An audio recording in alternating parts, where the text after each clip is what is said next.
Good morning. Welcome to today's post. Post? I didn't even know about that one. Right, I want to talk about Motability, but first I want to tell you about a dad joke that I told last night, because sometimes when you come up with a really good dad joke, you don't get to share it with people. But I've got 160,000 subscribers now, so I can share this with you. Went to the petrol station last night to put some fuel in my wife's car and got to the till, and the lady said, "That's 22.12, please." And I said, "No, it's not. It's earlier than that." 20 to 12. Proper quality dad joke, and I'm really glad I'm able to share it with you. And the woman on the till was just like, "Bet you're pleased with that one, aren't you?" And I really genuinely was. So today I want to talk Phil's grinding on the motorhome, because we're doing the motorhome. I just thought I'd take 20 minutes to make a video and then get back to the motorhome. I want to talk about Motability again. I know I haven't gone deep into Motability. We're getting there. This morning I posted on my Twitter saying, is Motability one giant scam to prop up the economy? And it's currently at 84.7% yes. So let's dive into a few articles that I was looking at this morning about Motability, right? This is from Autocar. Motability takes £565 million blow as costs soar. The operator of the UK's biggest fleet pins the loss on more expensive cars, insurance and servicing. The UK's biggest fleet, whose explosive growth in June last year was credited with helping car makers through a tricky period, has reported losses of £500 million, okay? We all know that. This was in the news just the other day, but I'll carry on to give you the background because I've got some questions.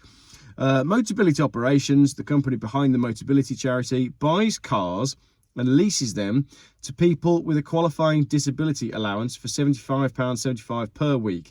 The package includes road tax, servicing, insurance, breakdown cover and tyre windscreen repair. It's become a major player in the UK market since its 1977 foundation and now has a fleet of 815,000 cars. They're the biggest car buyer in the UK, and they are at the moment propping up the economy. Despite a 15% rise in the number of people joining the scheme last year. Why was there a 15% rise in the number of people who joined Motability in 2024? Can anybody make that make sense? Motability, I've got to be careful with my words here because I don't want to come across as disableist or anything like that. But the idea behind Motability is it's meant to get less able people mobile. Motability, the clue's in the name. How can it be that in 2024, suddenly there was a 15% rise in people that needed access to mobility? Where's that come from? And the only answer that you can reach is there must have been some change in government legislation or access to payments, disability payments or whatever, to drive that number up, because it's not like suddenly 15% of people, there weren't 15% more to say, this is what I'm trying to get my head around, and I'm sure you're doing it with me. So in June last year, what happened that meant that there were 15% more disabled people shopping for cars via Motability? That's what I was trying to say, whilst remaining politically correct. Again,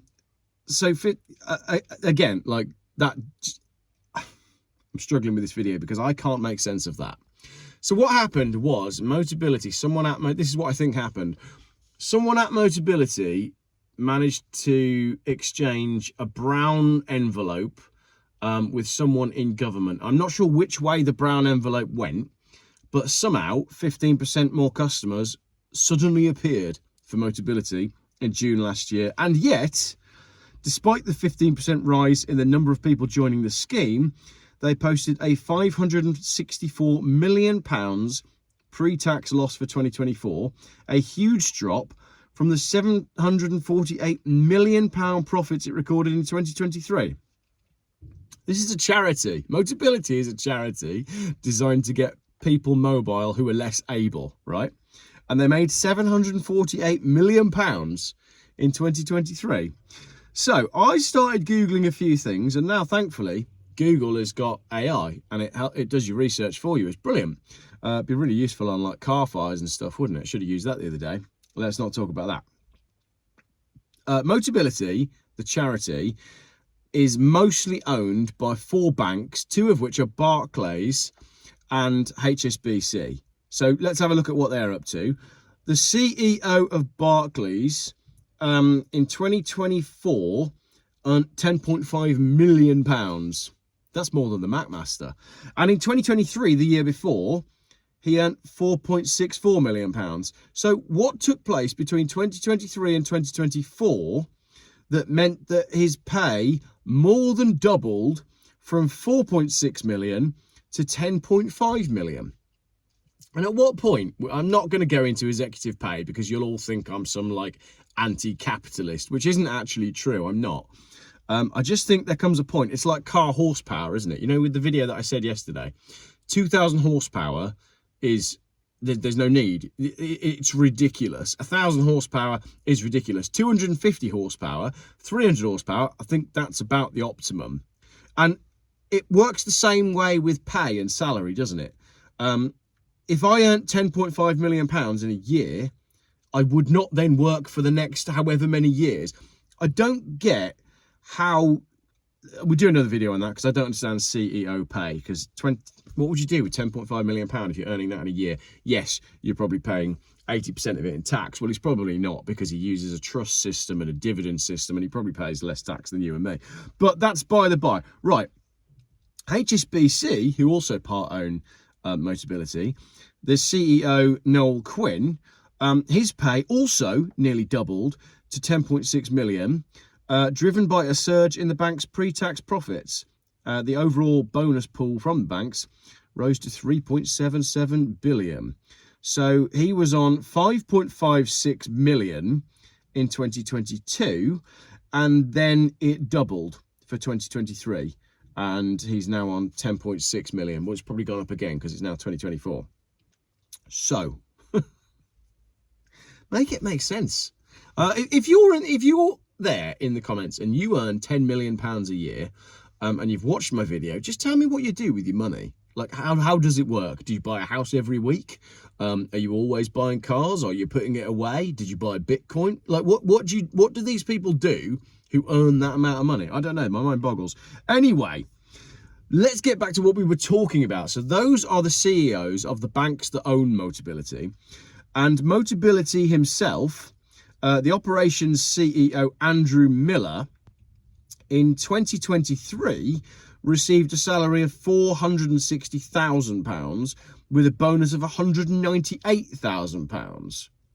This is, let me remind you, a charity that provides cars to people that qualify for them through government funding. Government funded cars pay for this chap to have a salary of £460,000 with a bonus of £198,000. That's the CEO. And the CFO, the Chief Financial Officer, he's on 374 grand and he got a bonus of 114 grand. A charity that is funded by government money. So when I asked my question on Twitter, is Motability a big scam? It seems like it's worse than we thought. And that's before we get into the whole propping up the car industry thing. So I went a little bit further and said, well, am I eligible to join the scheme? Who gets Motability? And I know all the people with genuine disabilities in the comments are now attacking me. I can see them. I can feel the comments coming in, are now attacking me for being disablest. But the other thing that has driven this video, see what you did there, Jeff? It's a good dad joke. Is my wife shared me a little TikTok reel the other day of a typically modern looking young girl, i.e. she had a shaved head, waving a car key in front of the camera, doing a dance and saying that the government had just bought her a £35,000 car because she's autistic. I'm not going to get into the autism debate. We're definitely not talking about that. But what I'm saying is, yes, the Motability scheme is fantastic because it puts people in cars when they need cars. But the other side of that is the Motability scheme generates a shit ton of profit, sells a shit ton of cars. And in order to sell a shit ton of cars and generate a shit ton of profit, they've got to give cars to people that don't necessarily need them. That's what's going on. That's what I think. Not only that, but they've been buying up all the EVs. To check if you're eligible, I'm not going to go into all of the eligibility because there's like adult disability, there's war pensioners stuff, child disability. So if you've been injured in like a previous banker's war, you can then go to the government, who will put you into a Motability car, which is a company that's part owned by the banks that originally financed the Geoff, you need to just crack on with the motorhome, because this video has already gone sideways. But if you're autistic individuals in the UK can access the Motability scheme. But obviously there's different levels of autism, aren't there? Because autism is a spectrum. I think everybody's probably a little bit autistic in one way or another. How far does your autism go? What is the minimum amount of autism that you can get away with to get the government to provide you money to go towards a car, is the question that I'm asking. You know, like OCD, how much OCD goes into autism? And then I thought, well, what about depression? Depression is not something that I've talked about a huge amount on the channel, but I've been taking, here's a surprise for you, I've been taking medication for depression for a long time. If you have depression and receive the enhanced rate of mobility component of the personal independent payment, you can use that to lease a car or scooter or a powered wheelchair. I could get myself a powered wheelchair or a scooter because I'm depressed all the time. I wonder if they could get me a Honda 50. It's rapid and it's nifty. It'll do 150 on the motorway. So there we go. That's yeah. Motability share grew 19% in 2023, up from 14% in the corresponding year. Bit of a run around that video. Hopefully it was funny, and hopefully you saw some donkeys. Definitely a donkey in the car. But yeah, there's quite a lot to unpack there. I was shocked by the autistic thing. And again, like, don't hate me in the comments for saying that. It's a very, very difficult one, and not all visibilities are divisible, as per the Geoff Buys Cars sticker that you can find in various places. It seems to me like there's a horrendous amount of money going through Motability. I don't understand how they can be being paid so much. And it does then make sense that the government is financing Motability to buy most of the EVs that the government is incentivizing the dealers to sell. So not only is Motability providing huge profits, propping up the car industry, and it is propping up the car industry because no one else is buying EVs. Motability are the biggest fleet in the UK, and they are pushing people towards EVs. Let me know in the comments what your experiences are with Motability. But from what people are quite 50-50 with Motability. When they email me about it, either they say, yes, I was forced into an EV, or they attack me and say, no, Geoff, Motability is fantastic and it's been amazing. I don't doubt that. I really don't. But Lee had these problems as well when he made his video about Motability, and was surprised at the kind of amount of hate mail that he got for even mentioning Motability and questioning the motives of Motability. But there we go. I'm going to stick my head above the parapet and chuck this video out there. Let me know what you think. So to conclude, the question was, is the Motability scheme a giant scam? And just to summarise, it's generating a whole load of money and it's absolutely propping up the car market. Is this a good thing? I don't know. Let me know your thoughts in the comments. Maybe this video was rubbish, but you have learnt a few things about just how much these people are being paid. So when they turn around and say, there's not enough money, we could go, well, do you really need that amount of salary?